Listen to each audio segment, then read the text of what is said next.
She stood on the wooden platform of the train depot anyway, her single carpetbag clutched in white-knuckled fingers, her second-best dress already gathering dust from the desert wind, because turning back now would mean facing her stepmother's triumphant sneer, and admitting that perhaps Alina had been right all along when she said Theresa would never be enough for any man.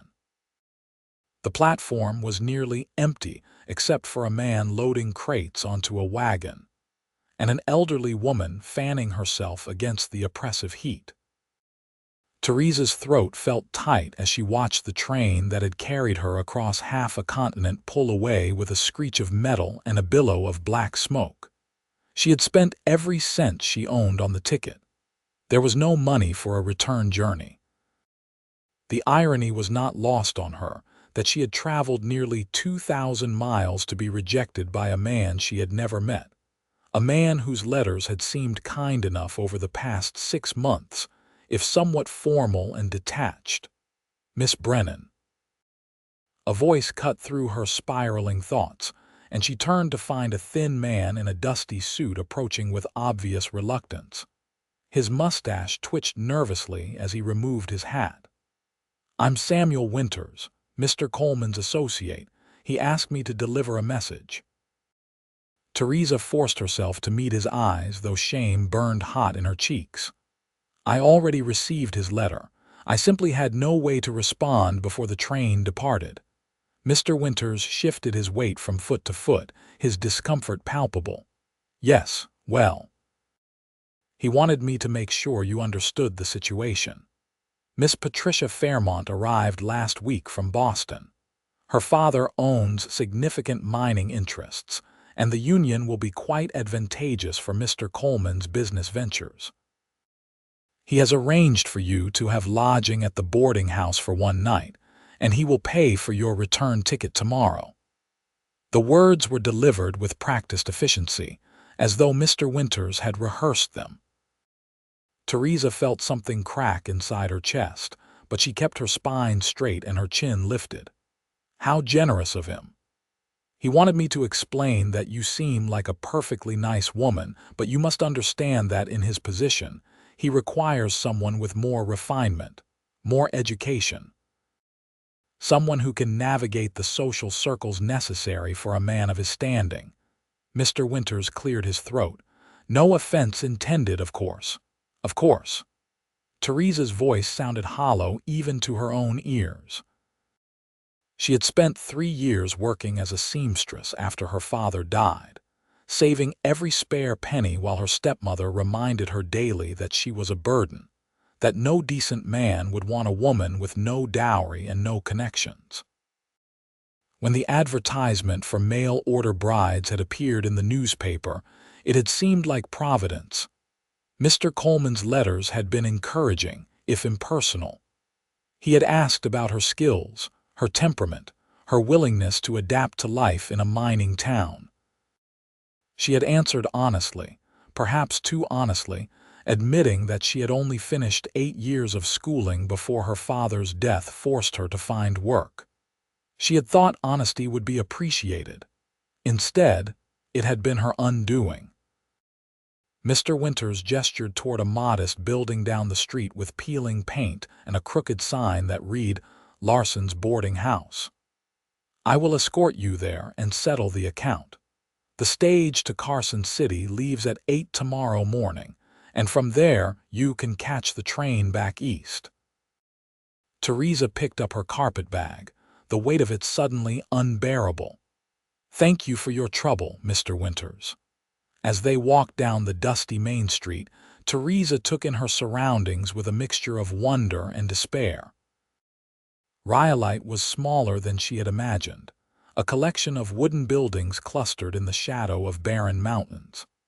The desert stretched in every direction, broken only by sagebrush and the occasional Joshua tree. The heat was unlike anything she had experienced in Pennsylvania, dry and relentless, pulling moisture from her skin and making her long for shade. Men in dusty work clothes moved along the boardwalks, their faces weathered and hard. A saloon sat across from the general store, and she could hear the tinkling of an out-of-tune piano even at this early hour. Mr. Winters left her at the boarding house with a tip of his hat and obvious relief at being done with his unpleasant task. The proprietor, Mrs. Larson, was a stout woman with kind eyes who showed Theresa to a small room on the second floor without asking questions. "Supper is at 6, she said simply, before leaving Theresa alone with her thoughts. Theresa sat on the narrow bed and finally allowed herself to cry. The tears came hot and furious, born of humiliation and fear and the crushing weight of failure. She had been so certain that coming west would give her a fresh start, a chance to build something of her own away from her stepmother's constant criticism. Instead, she had only proven Alina right. She was not refined enough, not educated enough, not enough, period. When the tears finally subsided, she washed her face in the basin on the washstand and stared at her reflection in the small mirror. Her eyes were red-rimmed and swollen. Her dark hair was escaping its pins in untidy wisps, and her skin was blotchy from crying. No wonder Mr. Coleman had changed his mind. She was plain and ordinary, without the beauty or grace that might compensate for her lack of breeding. She forced herself to unpack her few belongings, hanging her spare dress in the narrow wardrobe and arranging her brush and comb on the washstand. It seemed pointless when she would be packing everything again tomorrow, but the familiar routine was soothing. She pulled out the letters from Mr. Coleman, tied with a ribbon that now seemed pathetically optimistic, and read through them one final time before tearing them into small pieces and dropping them in the waste bin. By the time 6 o'clock arrived, Theresa had composed herself enough to venture downstairs for supper. The dining room was small but clean, with 3 tables set for the evening meal. Only one other guest was present, a traveling salesman who was too absorbed in his own thoughts to pay her any attention. Mrs. Larson served a simple meal of roasted chicken, potatoes, and biscuits that Theresa picked at without appetite. "You feeling poorly, dear, Mrs. Larson asked as she cleared the plates. Theresa managed a weak smile. "Just tired from the journey. Long way from Pennsylvania, I expect." When Theresa looked up in surprise, Mrs. Larson shrugged. "Small town. Word gets around. You are the mail-order bride that Mr. Coleman sent back." The blunt words made Theresa flinch, but there was no judgment in Mrs. Larson's tone, only sympathy.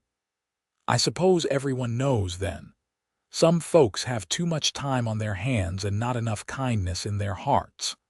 Mrs. Larson poured Theresa a cup of coffee without asking. "For what it is worth, Herbert Coleman is a pompous fool who would not know a good woman if she walked up and introduced herself.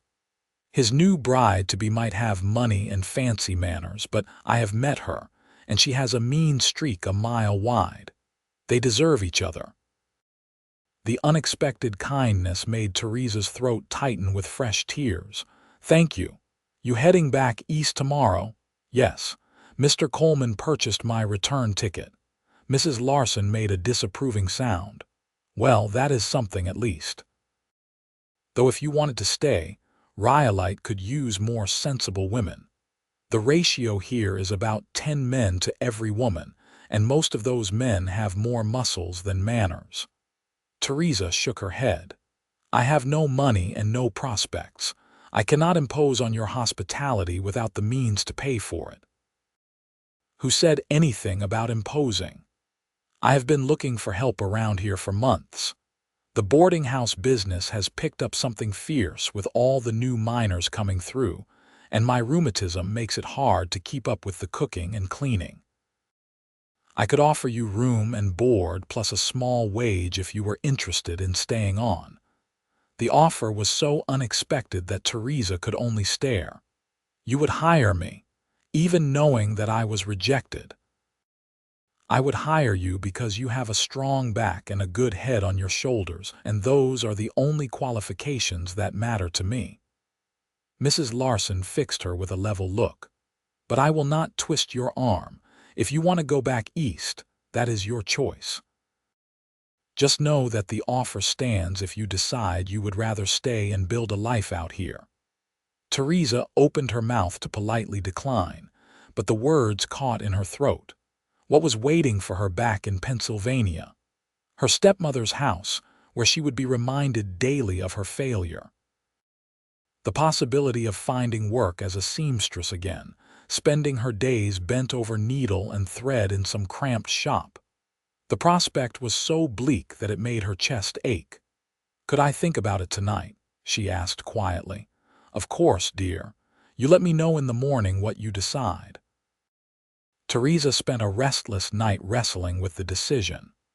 Pride told her to leave, to salvage what dignity she had left and return to the familiar world she knew. But every time she closed her eyes, she saw her stepmother's face twisted in smug satisfaction. Heard Alina's voice saying that Theresa had always been destined for failure, because she lacked the refinement and beauty to attract a worthy husband. The thought of proving Alina right was almost more than she could bear. When dawn broke, painting the desert mountains in shades of pink and gold, Theresa made her decision. She found Mrs. Larson in the kitchen, already elbow-deep in preparing breakfast for the boarders. "I would like to accept your offer," Theresa said, her voice steady despite the nervousness fluttering in her stomach. "If it is still available." Mrs. Larson's face broke into a warm smile. "It is absolutely still available. Welcome to Rhyolite, Miss Brennan. I have a feeling you are going to do just fine here." The work was harder than Theresa had anticipated, but she threw herself into it with determination. She spent her days cooking, cleaning, changing linens, and managing the steady stream of miners and travelers who passed through the boarding house. Mrs. Larson was a patient teacher, showing her how to prepare meals for large groups and how to handle the occasional difficult guest with firm politeness. The older woman's kindness was a balm to Theresa's wounded pride, and slowly, she began to feel less like a failure and more like a woman building something of her own. 3 weeks after her arrival in Rhyolite, Theresa was hanging laundry in the yard behind the boarding house when she heard a commotion in the street. Raised voices and the sound of hoofbeats made her drop the sheet she was pinning and hurry around the side of the building to see what was happening. A crowd had gathered outside the general store, and at its center was a man on horseback arguing with the store owner. The rider was tall and lean, with sun-darkened skin and dark hair that curled slightly at his collar. He wore dusty work clothes and a wide-brimmed hat, and even from a distance, Theresa could see the tension in his shoulders. "I am telling you, I paid for those supplies last month," the man was saying, his voice rough with frustration. "I have the receipt from your clerk. And I am telling you that your money is no good here anymore, Quinn." The store owner, a portly man named Mr. Hutchins, crossed his arms over his chest. "Mr. Coleman made it very clear that anyone who does business with you will find themselves shut out of his suppliers. I cannot afford to lose access to his mining contracts just to sell you a bag of flour." The man called Quinn went very still. "Coleman does not own this town. He owns enough of it to make life difficult for those who cross him." Mr. Hutchins had the grace to look uncomfortable. "I am sorry, but that is the way of things. You should have thought twice before you challenged his water rights claim. His claim is fraudulent, and everyone knows it. That spring has been used by ranchers in this valley for 20 years. He cannot just fence it off because he wants to charge for access. Maybe so, but he has the lawyers and the money to make it stick. Now I am asking you politely to leave before there is trouble." Quinn's jaw clenched, but he gathered his reins and turned his horse away from the crowd. As he did, his eyes swept over the onlookers and caught on Theresa. For a moment, their gazes locked, and she saw something in his expression that she recognized all too well. The look of someone who had been judged and found wanting. Then he was riding away, his back straight and proud despite the humiliation, and the crowd was dispersing with murmured conversations and sidelong glances. Theresa stood rooted to the spot, her heart beating faster than it should. "That is Russell Quinn, Mrs." Larson said from behind her, making Theresa jump. The older woman had come out to see what the fuss was about. "He has a small ranch about 5 miles out of town. Good man, but stubborn as a mule when it comes to doing what he thinks is right." "What did he mean about water rights?" Theresa asked. "There is a spring on what used to be open range. Mr. Coleman claimed the land around it last year through some legal maneuvering, and now he is charging ranchers for access to the water. Quinn has been fighting the claim, saying it is not legal, but Coleman has the judge in his pocket. Quinn is a thorn in Coleman's side, and Coleman is doing everything he can to drive him out." Theresa felt a flicker of anger on behalf of the man she had never met. "That seems terribly unfair.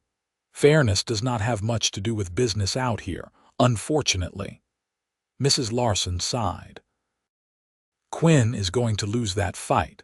Coleman always gets what he wants in the end, but I admire the boy for trying." Over the following weeks, Theresa found herself thinking about Russell Quinn more often than she cared to admit. She heard his name mentioned in conversations at the boarding house, usually in the context of his ongoing battle with Mr. Coleman. Some folks admired his determination, while others thought he was a fool for making an enemy of the most powerful man in the territory. Theresa, who had her own reasons to dislike Herbert Coleman, found herself firmly in the former camp. She did not see Quinn again until nearly a month later, when he appeared at the boarding house on a Saturday evening just as she was finishing up the supper dishes. "Mrs." Larson answered the knock at the door and came back to the kitchen with a troubled expression. "Mr. Quinn is here asking if we have a room available for the night," she said quietly. "I think he has been turned away from the hotel. Coleman must have extended his blacklist." Theresa dried her hands on her apron. "We have the room at the end of the hall empty." "I know, but if Coleman finds out I am housing Quinn, he might make trouble." "Mr. Coleman does not own this boarding house," Theresa said, surprised by the firmness in her own voice. "And last I checked, you are not in the business of turning away paying customers." Mrs. Larson's eyes crinkled with amusement. "You are absolutely right. Go tell Mr. Quinn he can have the room." Theresa found Russell Quinn standing in the front parlor, hat in hand, looking distinctly uncomfortable. Up close, she could see that he was younger than she had first thought, probably no more than 28 or 29. His face was weathered from long hours in the sun, but his eyes were a striking blue-gray that reminded her of storm clouds. There was a bruise blooming along his jaw that had not been there during the confrontation at the general store. "Mr. Quinn," she said, and he turned toward her with evident surprise at being addressed by name. "We have a room available. It is 50 cents a night, and that includes breakfast." Relief flickered across his features. "Thank you, madam. I appreciate your hospitality. My name is Theresa Brennan. I work here with Mrs. Larson." She was not sure why she felt compelled to introduce herself properly, but something about his weary politeness made her want to offer more than just a room key. "Russell Quinn." He extended his hand, and after a moment's hesitation, she shook it. His palm was calloused from hard work, his grip firm but careful. "Most folks just call me Russell." "You have had a long day, I think," she said, noting the dust that covered his clothes and the tired lines around his eyes. "Long few weeks, more like." He managed a crooked smile that did not quite reach his eyes. But things have a way of working themselves out. She showed him to the room at the end of the hall, explaining where he could find fresh water for washing and what time breakfast would be served. He thanked her with quiet courtesy, and she left him to settle in, trying to ignore the strange flutter in her chest that his smile had caused. At breakfast the next morning, Russell was the only guest in the dining room.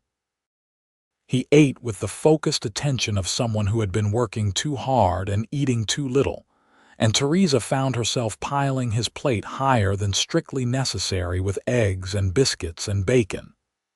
"This is excellent, Miss Brennan," he said after his second helping. "Best meal I have had in a while. You should thank Mrs. Larson. She taught me everything I know about cooking for large groups. I heard you came from back east." He said it casually, but there was curiosity in his eyes. Must be quite a change living in the desert. Theresa poured him more coffee, debating how much to say. "It is different, certainly, but I am finding that I like it here." Even after what happened with Coleman, the direct question caught her off guard and she felt her cheeks flush. "You heard about that? Small town." He looked apologetic. "I did not mean to embarrass you. It is just that anyone who has been on the wrong side of Herbert Coleman has my automatic sympathy." "I gather you know something about that yourself," she said, gesturing to the bruise on his jaw. Russell touched the bruise self-consciously. "Got into a disagreement with a couple of Coleman's hired men yesterday. They take exception to me trying to water my cattle at a spring that has been public access for 2 decades. That is horrible. That is business, according to Coleman." Russell's expression hardened. "He is trying to force me to sell my ranch so he can expand his mining operations. Cutting off access to water is just one of his tactics." "What will you do? Keep fighting? What else can I do?" He met her eyes, and she saw steel beneath the weariness. "That land has been in my family since my father homesteaded it in 1867. He died 3 years ago, and I promised him I would hold on to it no matter what. I do not break my promises." There was something in the way he said it that made Theresa believe him completely. "I hope you win." "So do I, Miss Brennan. So do I." Russell left after breakfast with a quiet word of thanks, and Theresa tried to tell herself that the disappointment she felt was only because he had been a pleasant guest and nothing more. But she found herself watching the road more often over the following days, hoping to catch sight of a tall figure on horseback. She did not see him again for nearly 2 weeks, and when he returned to the boarding house, it was long after dark on a Wednesday night. Theresa had been reading in the parlor when the knock came at the door. Mrs. Larson had already retired for the evening, so Theresa answered it herself, a lamp held high to illuminate the darkness. Russell stood on the porch, and in the lamplight, she could see that he was hurt. Blood seeped through a tear in his shirt sleeve, and he was favoring his left side. "I am sorry to disturb you so late," he said, his voice tight with pain. "But the doctor's office is dark, and I thought maybe Mrs. Larson might have some bandages." "Come inside," Theresa said immediately, setting down the lamp and taking his uninjured arm. "What happened? Ran into some trouble on the road? I am fine, just need to clean up a bit." She guided him to a chair in the kitchen and lit more lamps so she could see the extent of his injuries. His shirt was torn and bloody, and when she carefully peeled back the fabric, she found a deep gash running from his shoulder to his elbow. "This needs stitching," she said, trying to keep her voice calm even as her hands shook. "Let me get some water boiling and find Mrs. Larson's sewing kit." "You do not have to go to all that trouble. I can manage. With one arm," she fixed him with a look. "Sit still and let me help you." Over the next hour, she cleaned the wound with water and whiskey, threaded a needle with shaking hands, and carefully stitched the gash closed while Russell sat stone-faced and silent. His jaw was clenched so tight she could see the muscle jumping, but he did not make a sound even when she knew it must have hurt terribly. "There," she said finally, tying off the last stitch and bandaging his arm with strips of clean cloth. "That should hold. But you need to see the doctor tomorrow to make sure I did it properly." "You did fine." Russell's voice was rough. "Thank you. Will you tell me what really happened?" She sat down across from him, suddenly exhausted. He was quiet for a long moment, staring at his bandaged arm. "Coleman's men tried to run me off the road. When I would not leave, they decided to make their point more directly. This is a warning shot, so to speak." Anger flared hot in Theresa's chest. "You should report them to the sheriff. The sheriff works for Coleman, same as half the men in this town." Russell's laugh was bitter. "There is no point. Then you should leave. Sell the ranch and go somewhere where Coleman cannot reach you. I told you, I do not break my promises, and I will not let that man drive me away from my home just because he has more money and fewer scruples."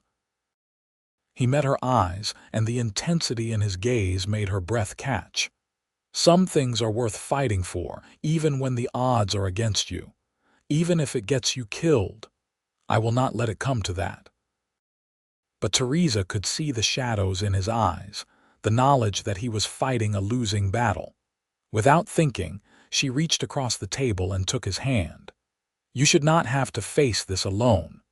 His fingers closed around hers, warm and strong despite the ordeal he had been through.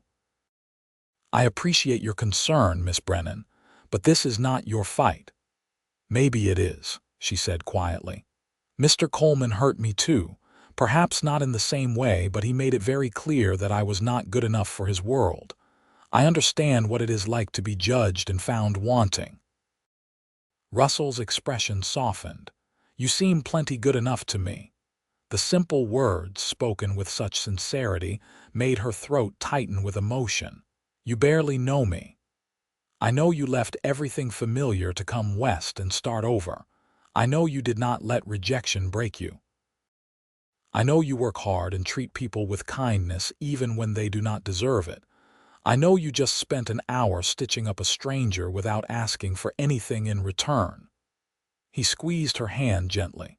"That tells me everything I need to know."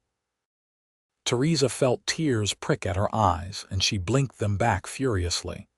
"You should not say such things when you are injured and exhausted. You might regret them in the morning. I have never been much good at saying things I do not mean." He released her hand and stood carefully, cradling his injured arm. "I should let you get some rest. Thank you again for your help."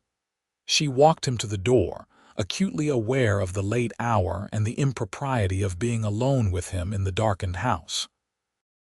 But propriety seemed less important than making sure he was steady enough to ride home safely. "Will you be all right getting back to your ranch?" she asked. "It is not far and the moon is bright. I will be fine." He paused with his hand on the doorframe, looking down at her with an expression she could not quite read. "Miss Brennan, may I call on you sometime? Properly, I mean, when I am not bleeding all over your kitchen." The question surprised her so much that she could only nod mutely.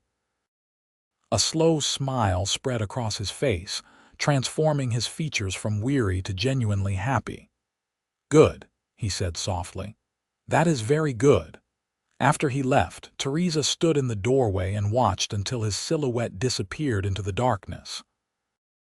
Her heart was beating too fast, and her hands were still shaking from the adrenaline and emotion of the evening.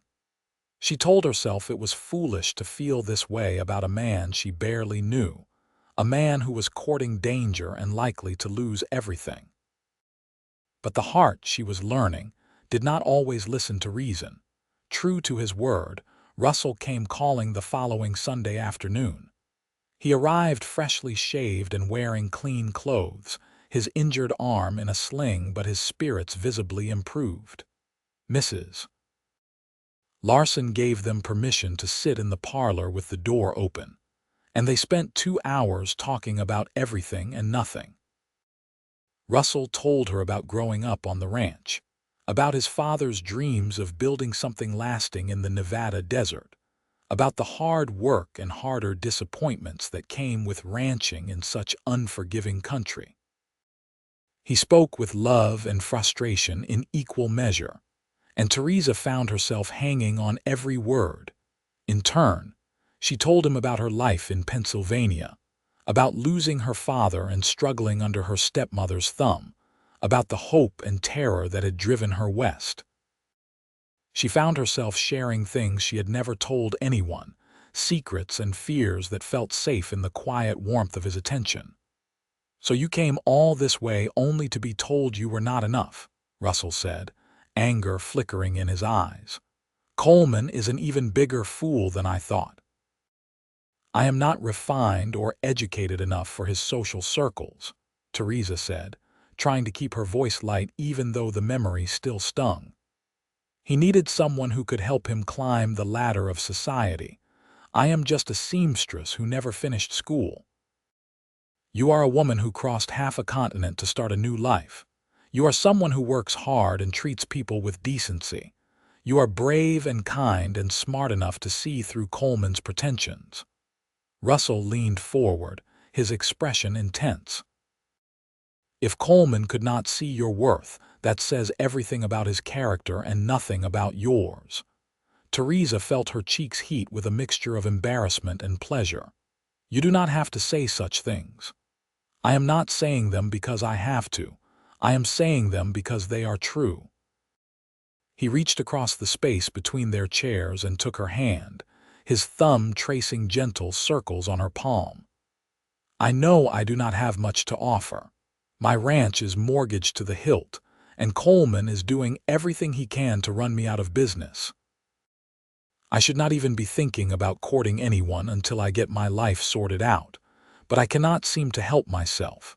There is something about you, Theresa, that makes me want to be a better man, a stronger man." His words wrapped around her heart like a warm blanket, soothing wounds she had thought would never heal. "I do not need you to be anything other than who you are.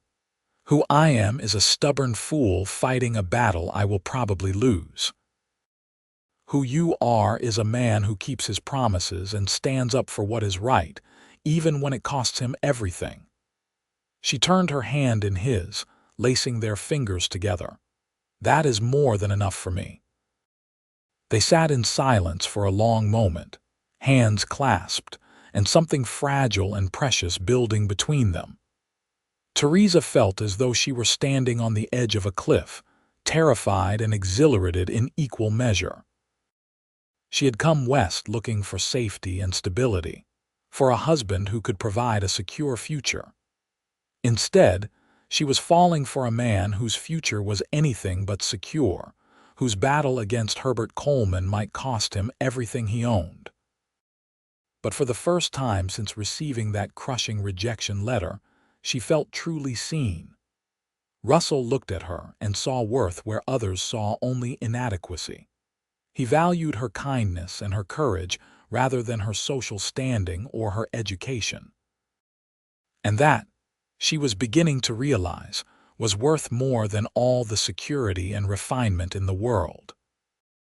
Russell continued to visit when his work allowed, and Theresa found herself living for those stolen hours in the parlor or on the porch, talking and laughing and slowly building something real between them. He never tried to kiss her or push for more than she was ready to give, but the warmth in his eyes told her everything she needed to know about his feelings. Meanwhile, the situation with Coleman continued to deteriorate. Russell's cattle were dying from lack of water access, and his attempts to dig a new well came up dry. Supplies became harder to obtain as more merchants bowed to Coleman's pressure and refused to serve him. Russell grew thinner and more worn with each passing week, the weight of his losing battle evident in every line of his body. Theresa did what she could to help. She sent him home with extra food from the boarding house kitchen, mended his worn shirts, and listened when he needed to talk through his frustrations. Mrs. Larson pretended not to notice the way Theresa saved back the best cuts of meat or baked extra pies on the days Russell was expected to visit. One evening in early September, nearly 3 months after Theresa's arrival in Rhyolite, Russell appeared at the boarding house with a grim expression. She knew immediately that something was wrong. "The bank called in my loan," he said without preamble. "I have 60 days to pay it in full, or they will foreclose on the ranch." Theresa felt as though someone had punched her in the stomach. "Can you raise the money?" "Not unless I sell the cattle, and they are in such poor condition that I would not get half what they are worth." "Coleman has me boxed in." Russell's voice was flat, defeated in a way she had never heard from him before. "I am going to lose everything my father built. There has to be something we can do, someone we can appeal to. There is no one. Coleman owns the judge, the banker, and half the territorial legislature. I am out of options." He looked at her with such raw pain that it made her chest ache. "I am sorry, Theresa. I should never have started courting you when I knew how this would end. You deserve someone who can give you stability, not a man who is about to lose his home." "Do not you dare," she said fiercely. "Do not you dare apologize for the best thing that has happened to me since I came to Nevada. I have nothing to offer you. You have yourself, and that is everything I want." She crossed to where he stood and took both his hands in hers, forcing him to look at her. "We will figure this out together. Maybe you have to sell the ranch, but that does not mean you have to give up. We can start over somewhere else. We can build something new." "I do not want to start over. I want to keep the promise I made to my father." His voice broke on the words, and she saw the gleam of unshed tears in his eyes. "I want to prove that hard work and integrity mean something, that men like Coleman cannot just take whatever they want because they have money and power." "I know," she whispered. "I know." He pulled her into his arms then, holding her tightly against his chest, as though she were the only solid thing in a world that was crumbling around him. She wrapped her arms around his waist and held on just as fiercely, wishing she could absorb some of his pain and frustration. They stood like that for a long time, neither speaking, drawing comfort from each other's presence. Finally, Russell pulled back just enough to look down at her, his hands framing her face with infinite tenderness. "You are more than I deserve, Theresa Brennan," he said softly. "More than I ever expected to find. Whatever happens with the ranch, I want you to know that knowing you has been worth all of it." "Nothing is decided yet," she insisted. "We still have 60 days. A lot can happen in 60 days. But even as she said it, she knew they were whistling past the graveyard. Coleman had won, and they both knew it. Over the following weeks, Theresa watched Russell fight on with the dogged determination of a man who refused to admit defeat even when it was staring him in the face. He worked himself to exhaustion trying to find solutions, visiting every bank and investor within 100 miles, trying to find someone willing to extend him credit or buy into a partnership. But Coleman's reputation preceded him, and no one wanted to risk antagonizing the most powerful man in the territory. Theresa tried to maintain hope, but it was becoming harder with each passing day. She lay awake at night wondering what would happen when the bank foreclosed, whether Russell would leave Rhyolite to start over somewhere else, whether he would want her to come with him, or if his pride would drive him to face his failure alone. The answer came on a cold October morning when Herbert Coleman himself appeared at the boarding house, accompanied by his fiancée, Miss Patricia Fairmont. Theresa was in the kitchen preparing lunch when Mrs. Larson came to fetch her, her expression troubled. "Mr. Coleman is in the parlor asking to speak with you," the older woman said quietly. "I can send him away if you want." Theresa's first instinct was to refuse, but curiosity won out over pride. "No, I will see what he wants." Herbert Coleman was exactly as she had imagined him during their months of correspondence. Well-dressed, handsome in a polished way, and possessed of the kind of confidence that came from never being told no. Miss Fairmont stood beside him, a beautiful blonde woman with calculating eyes and a smile that did not reach past her perfectly painted lips. "Miss Brennan," Coleman said, inclining his head in a gesture that might have been polite under other circumstances. "Thank you for seeing me. I know this must be awkward given the circumstances of your arrival in Rhyolite. What do you want, Mr. Coleman?" Theresa kept her voice level, determined not to give him the satisfaction of seeing her discomfort. "I understand you have been associating with Russell Quinn," he said, getting straight to the point. "I wanted to speak with you about that, woman to woman." He glanced at Miss Fairmont. "Patricia, perhaps you could wait in the other room." "I hardly think that is necessary," Miss Fairmont said coolly. "Miss Brennan should hear this from both of us." Coleman shrugged. "Very well. Miss Brennan, I know that Quinn has been courting you, and I wanted to warn you that you are setting yourself up for disappointment. The man is about to lose everything. Within a month, he will be penniless and homeless. Is that really the future you want for yourself?" Theresa felt anger rise hot and sharp in her chest. "My relationship with Mr. Quinn is none of your concern.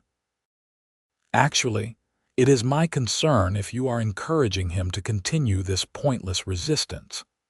If he would just accept my offer to buy the ranch, he could walk away with enough money to start over somewhere else. But he is being stubborn, and I believe part of that stubbornness comes from wanting to impress you. Maybe he is being stubborn because what you are doing is wrong," Theresa said, her voice rising despite her efforts to stay calm. "That spring was public access. You had no right to claim it." "I had every legal right," Coleman said smoothly. "And I have the paperwork to prove it. Quinn is fighting a battle he cannot win, and he is going to destroy himself in the process. I thought perhaps you might talk some sense into him, convince him to accept reality. You thought I would betray him to make your life easier." Theresa could not believe what she was hearing. "Why would I ever do that?" Miss Fairmont spoke up, her voice dripping with false sympathy. "Because you deserve better, Miss Brennan. You came all this way looking for security and a comfortable life. Mr. Quinn cannot give you those things. But if you convinced him to sell, perhaps Herbert would be willing to help you find a more suitable match. There are several wealthy men in the territory who might overlook your background if given the right introduction."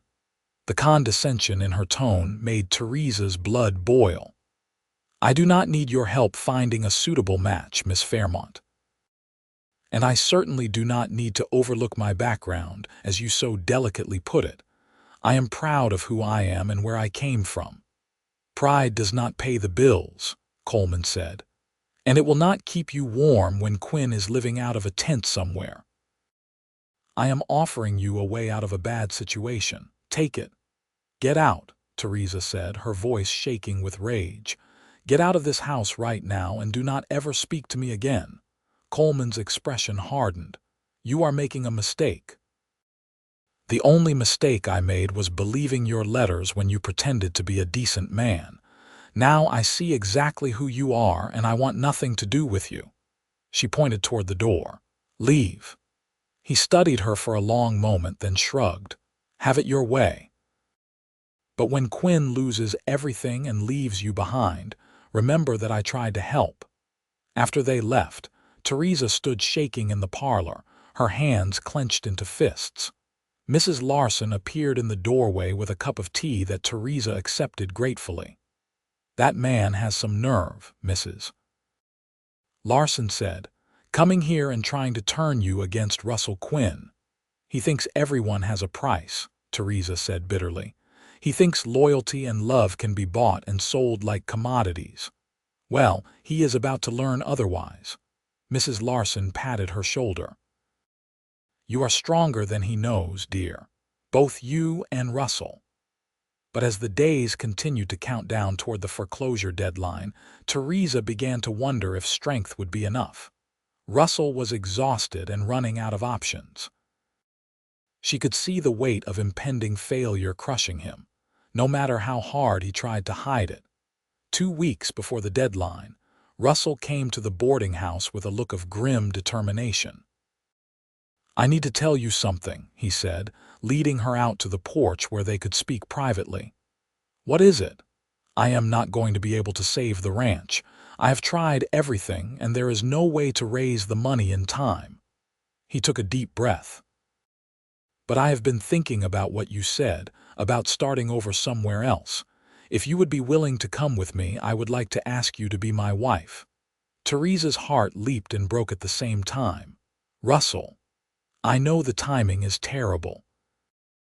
I know I have nothing to offer you except promises and hope. But I love you, Theresa. I have loved you since the night you stitched up my arm without asking for anything in return.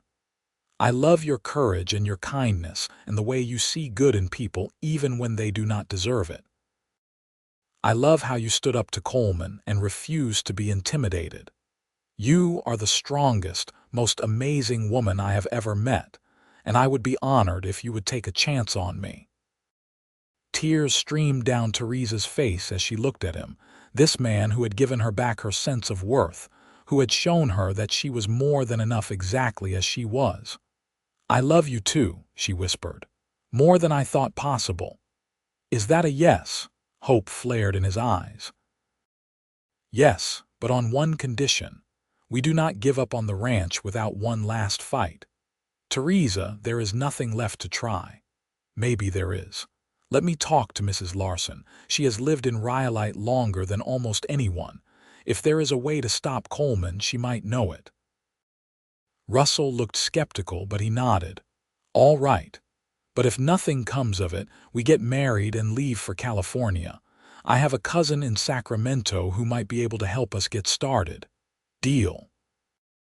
That evening, after the boarding house guests had been fed and the kitchen cleaned, Theresa sat down with Mrs. Larson and explained the situation. The older woman listened carefully, her expression thoughtful. "Coleman thinks he has all his legal ducks in a row, but he is more careless than he realizes," Mrs. Larson said slowly. "I remember when he first filed that claim on the spring. There was talk at the time that he had used the wrong survey maps, that the boundaries were not where he said they were. But everyone was too intimidated to challenge him." "Could we get the claim reviewed?" Theresa asked. "We would need proof that the maps were wrong, and we would need someone with the legal knowledge to file the challenge properly." Mrs. Larson tapped her fingers on the table. "There is a lawyer in Carson City, a man named Jonathan Price. He is retired now, but he used to handle land disputes before the territorial courts. If anyone could find a flaw in Coleman's claim, it would be him. Would he be willing to help?" "I think he might, especially if he knew Coleman was using fraudulent documents. Jonathan always did have a soft spot for the underdog." Mrs. Larson stood up decisively. "I will write him a letter tonight. In the meantime, we need to get our hands on the original survey maps for that section of land. They should be on file at the county recorder's office." "Coleman probably has people watching the records," Theresa said. "Then we will have to be clever about it, Mrs." Larson's eyes gleamed with determination. "I have lived in this town for 15 years, and I am tired of watching Herbert Coleman push people around. It is time someone pushed back." Over the next week, Theresa and Mrs. Larson worked in secret to gather evidence. Mrs. Larson called in favors from old friends, and Theresa volunteered to deliver baked goods to the county recorder's office, using the opportunity to charm the clerk into letting her look at the old survey maps. What they found was exactly what Mrs. Larson had suspected. Coleman's claim was based on a survey that placed the spring on his property, but the original survey from 20 years earlier placed it squarely on what was then public land. The lawyer from Carson City, Mr. Price, arrived in Rhyolite 3 days before the foreclosure deadline. He was an elderly gentleman with sharp eyes and a sharper mind, and after reviewing the evidence, he agreed to take Russell's case pro bono. "This is exactly the kind of corruption that gives legitimate businessmen a bad name," Mr. Price said as he reviewed the documents spread across Mrs. Larson's kitchen table. Coleman knew he was using the wrong survey, and he counted on everyone being too afraid to check his work. "We can absolutely challenge this claim." Russell, who had been sitting in stunned silence throughout the meeting, finally found his voice.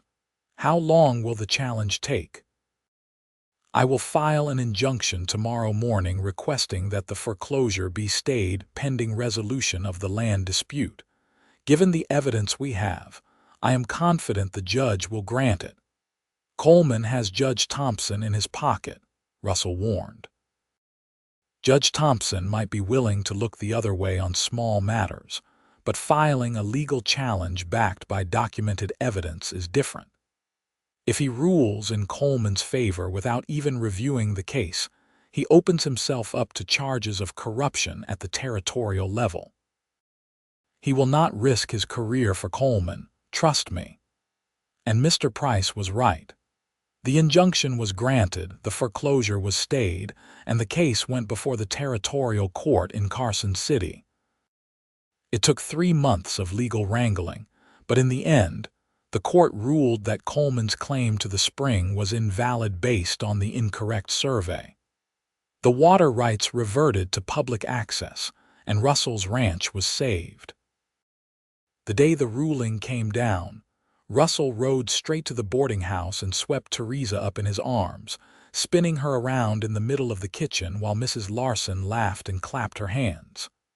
"We won," he said, his voice choked with emotion. "We actually won." "You won because you did not give up," Theresa said, her own eyes bright with tears. "Because you stood up for what was right even when everyone said it was hopeless. I could not have done it without you. You believed in me when I had stopped believing in myself. You are the reason I kept fighting." He set her down but kept his arms around her, looking down at her with such love that it took her breath away. "Marry me, Theresa, not because we are running away from anything, but because I want to build a life with you right here in Rhyolite." "Yes," she said, laughing through her tears. "Yes, of course I will marry you." They were wed in a simple ceremony at the small church on the edge of town 2 weeks later. Mrs. Larson stood up with Theresa, and Russell's closest neighbor, an old rancher named Tom Perkins, served as his best man. Nearly the whole town turned out for the wedding, a show of support that spoke volumes about how the community had turned against Coleman in the wake of the trial. Herbert Coleman and Patricia Fairmont were notably absent, but Theresa did not care. She was marrying the man she loved, the man who had shown her that she was more than enough exactly as she was. As she stood beside Russell and exchanged vows, she thought about the journey that had brought her to this moment. The heartbreak and humiliation of her rejection, the leap of faith it had taken to stay in Rhyolite, the slow building of love and trust between two people who had both been told they were not enough. "I promise to love you and honor you for all the days of my life," Russell said, his voice steady and sure. "You are my partner, my equal, and the greatest blessing I have ever known. You are more than I deserve, Theresa Quinn." "You are everything I need," she replied, her own voice thick with emotion. "And I promise to stand beside you through whatever comes, for better or worse, for the rest of our lives." The kiss they shared was sweet and full of promise, and the cheers from the congregation rang in Theresa's ears as Russell took her hand and led her down the aisle into the bright Nevada sunlight. Life on the ranch was harder than Theresa had anticipated, but she had never been happier. She learned to cook over a wood stove, to tend the vegetable garden she planted behind the house, to help Russell with the endless tasks that came with running a cattle operation.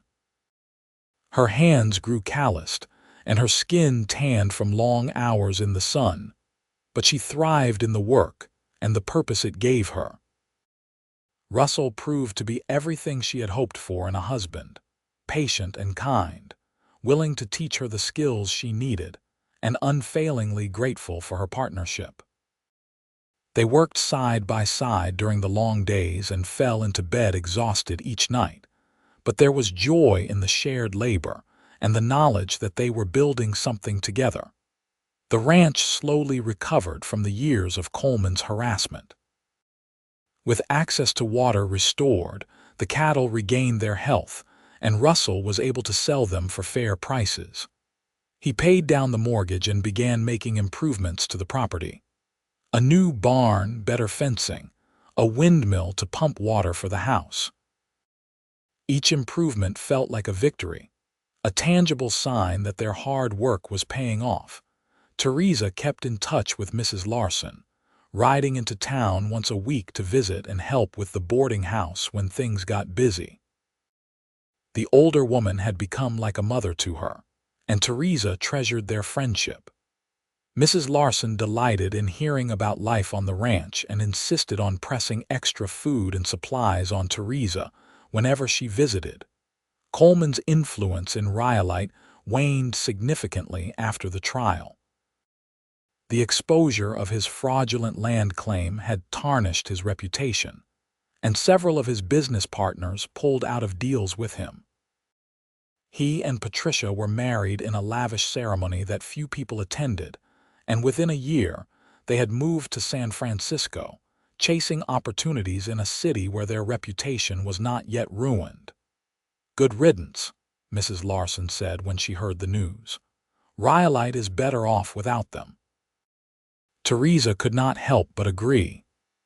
The town felt lighter without Coleman's oppressive presence, more like the close-knit community she had always imagined when she thought about life in the West.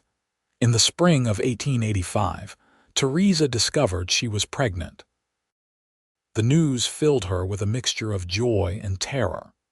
She had helped deliver babies back in Pennsylvania when the local midwife needed an extra pair of hands, but carrying a child herself was an entirely different prospect. Russell was overjoyed but also nervous, fussing over her to the point where she had to gently remind him that pregnancy was not an illness. He built a cradle from wood he had been saving for years, working on it by lamplight each evening until it was smooth and perfect. Theresa sewed tiny clothes and knitted blankets, her heart full to bursting with anticipation. The baby, a healthy boy with Russell's blue-gray eyes and Theresa's dark hair, was born on a cold December morning with Mrs. Larson serving as midwife. Russell held his son with shaking hands and tears streaming down his face, overcome with emotion. "What should we name him?" Theresa asked from the bed, exhausted but elated. "I was thinking we could call him Thomas after your father," Russell said softly, "if that is all right with you." The gesture touched her so deeply that she could only nod, fresh tears spilling down her cheeks. "Thomas Russell Quinn. It is perfect." Baby Thomas was a good-natured child who seemed content to be carried in a sling while Theresa worked or to nap in the cradle Russell had built. The ranch thrived despite the extra demands of a new baby, and Theresa marveled at how full her life had become. 2 years later, they welcomed a daughter they named Grace, and then another son, Henry, 2 years after that. The house that had once seemed too large for just 2 people filled with laughter and noise, and the wonderful chaos of family life. On quiet evenings after the children were in bed, Theresa and Russell would sit on the porch and watch the sun set over the mountains, their hands linked and their hearts full. Sometimes Theresa thought about the frightened young woman who had arrived in Rhyolite expecting to marry a man who had already rejected her, and she could hardly believe that woman had been her. "What are you thinking about?" Russell asked one evening, noting her faraway expression. "Just about how far we have come," she said. "About how different my life is from what I expected. Better or worse, so much better." She leaned her head against his shoulder. "I thought I wanted safety and security and a husband who could give me a comfortable life. But what I really needed was someone who saw my worth.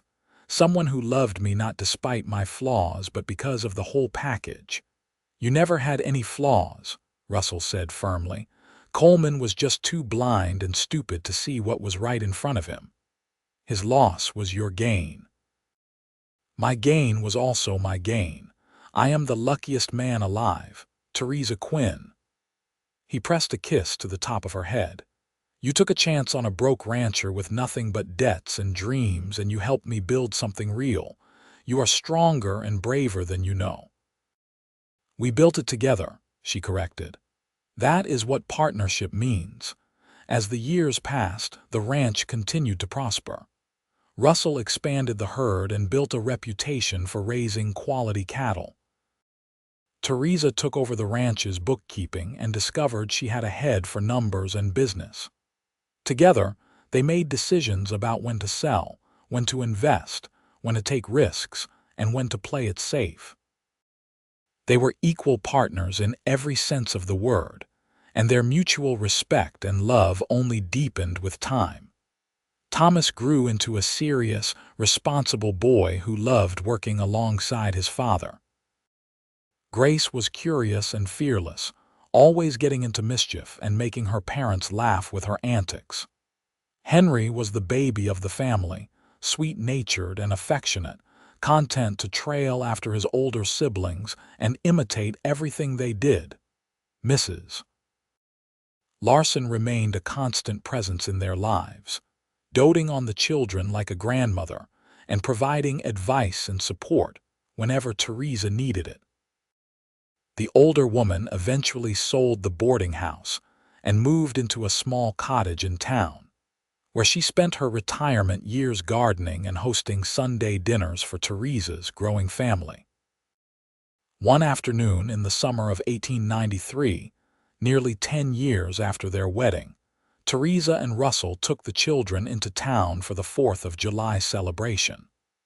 The main street was decorated with flags and bunting, and the whole community had turned out for the festivities.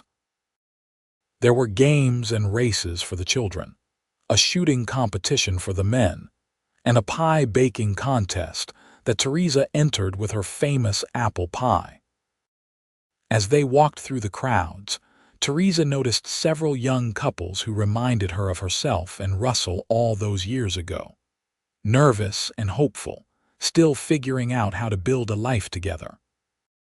She thought about the woman she had been when she arrived in Rhyolite, convinced she was not good enough, not refined enough, not enough, period. That woman seemed like a stranger now. "I want to tell you something," she said to Russell as they watched the children play. "Something I have never properly put into words." "What is it?" "When I came to Nevada, I thought my value depended on what someone else thought of me.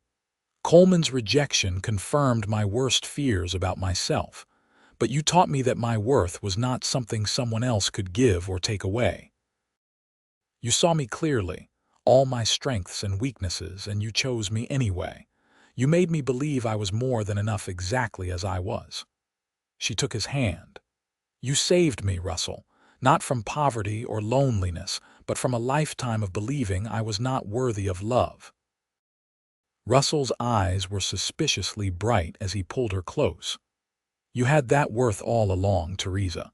I just had the good sense to recognize it, and you saved me right back. I was so focused on holding on to my father's legacy that I had forgotten how to live for myself. You reminded me that the best parts of life are not things you inherit, but things you build with the people you love." They stood together in the warm sunshine, surrounded by their children and their community, and Theresa felt a profound sense of gratitude for the unexpected path her life had taken.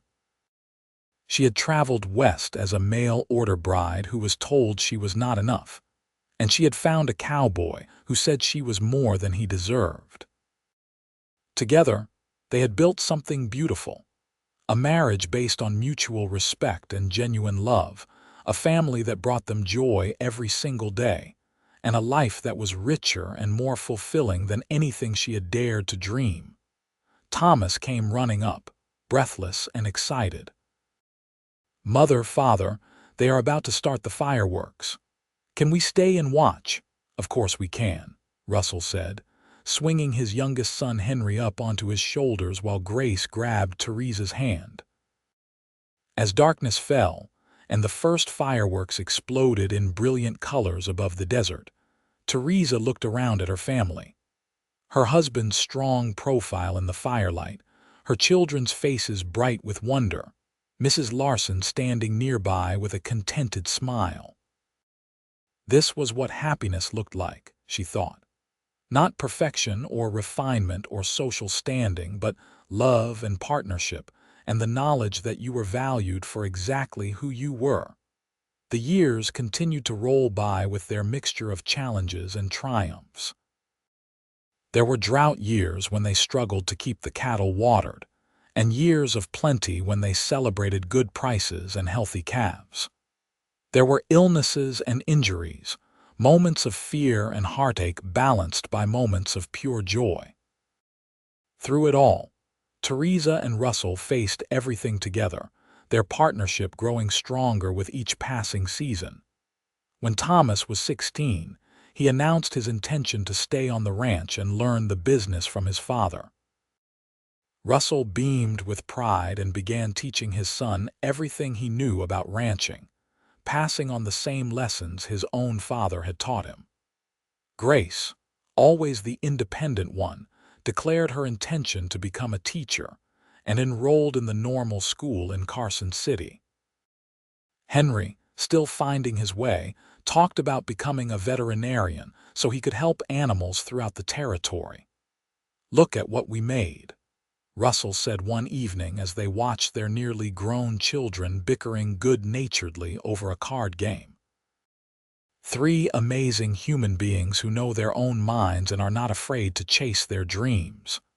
"We did all right," Theresa agreed, a lump forming in her throat. "They are going to do wonderful things. They will, because they learned from the best. You have shown them every day what strength and grace and determination look like. They are who they are because of you." "Because of us," she corrected. "We raised them together." As their children grew and began building lives of their own, Theresa and Russell found themselves with more time together, rediscovering the quiet pleasures of each other's company. They took long rides across the ranch land, exploring corners they had been too busy to visit when the children were small. They stayed up late talking about their dreams for the future, making plans for improvements to the ranch and trips they wanted to take.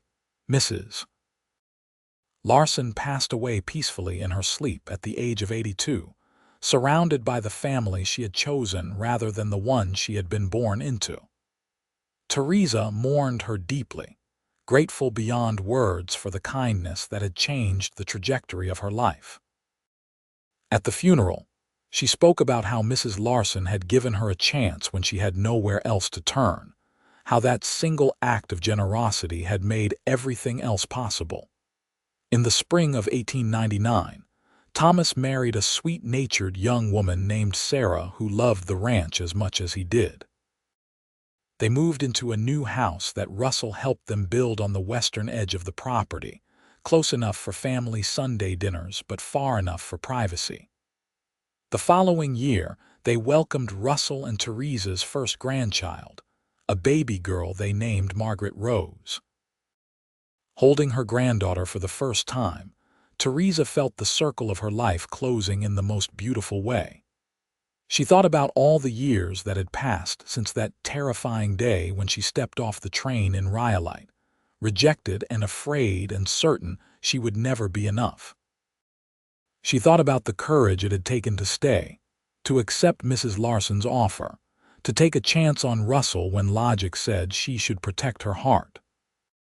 She thought about every hard decision and every moment of doubt, and how all of it had led her to this moment.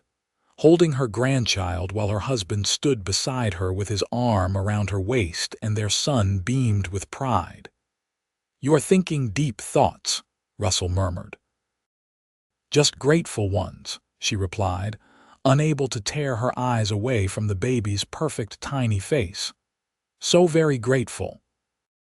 Grace graduated from normal school and took a teaching position in a mining town 50 miles away, returning home for holidays with stories about her students and her independent life. Henry was accepted to veterinary school in California and wrote long letters home about his studies and his adventures in the big city. The ranch remained the heart of the family, the place where everyone gathered for important occasions and where memories were made and preserved. As Theresa and Russell grew older, they began to slow down, letting Thomas take on more of the day-to-day operations of the ranch. They spent their time tending the garden, reading on the porch, and spoiling their growing number of grandchildren. Grace eventually married a fellow teacher and had 2 children of her own. Henry finished his studies and returned to Nevada to open a veterinary practice in Rhyolite, serving the ranchers and farmers throughout the territory.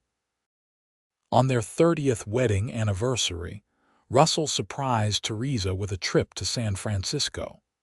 They stayed in a fine hotel and ate at fancy restaurants and attended the theater, experiencing the kind of refined life that Herbert Coleman had once deemed her unworthy of.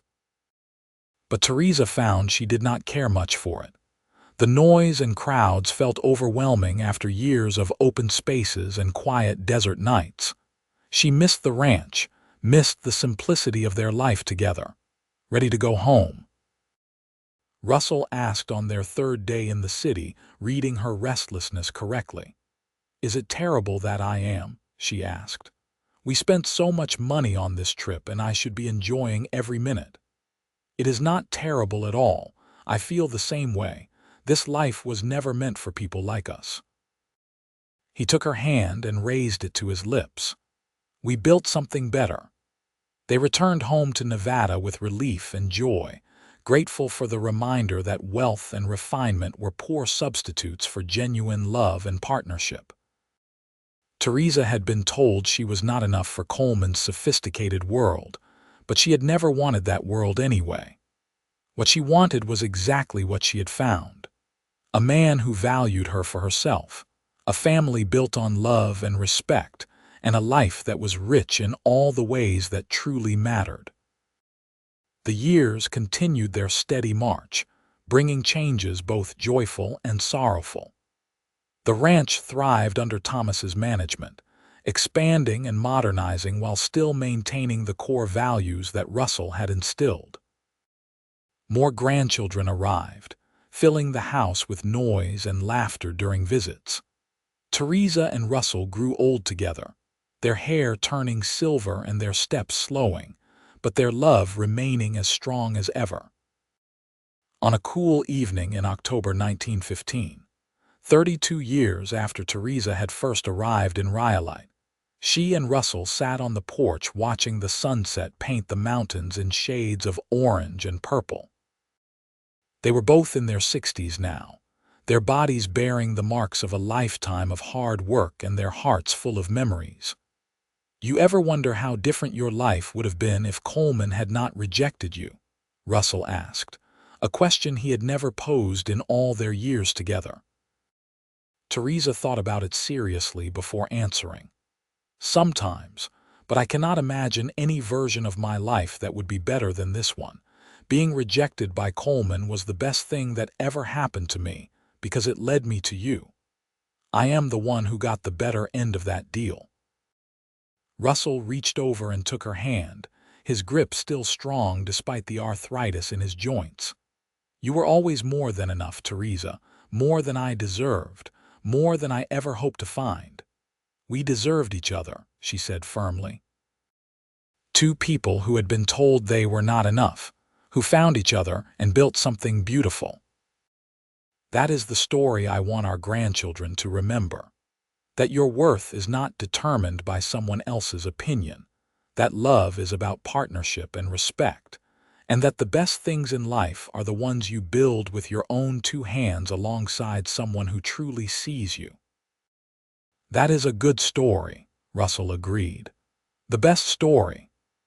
As the last light faded from the sky and the stars began to appear, Theresa leaned her head on Russell's shoulder and felt a deep sense of peace. Her journey had been longer and more complicated than she ever could have imagined that frightened day on the train platform, but every twist and turn had been worth it. She had come west as a woman told she was not enough, and she had discovered that she was everything that mattered. The ranch continued under Thomas's capable management, becoming one of the most successful operations in the region. Grace's children followed in her footsteps, becoming teachers and nurses and professionals who carried on the family legacy of hard work and integrity. Henry's veterinary practice served the community for decades, and his reputation for kindness and skill spread throughout Nevada.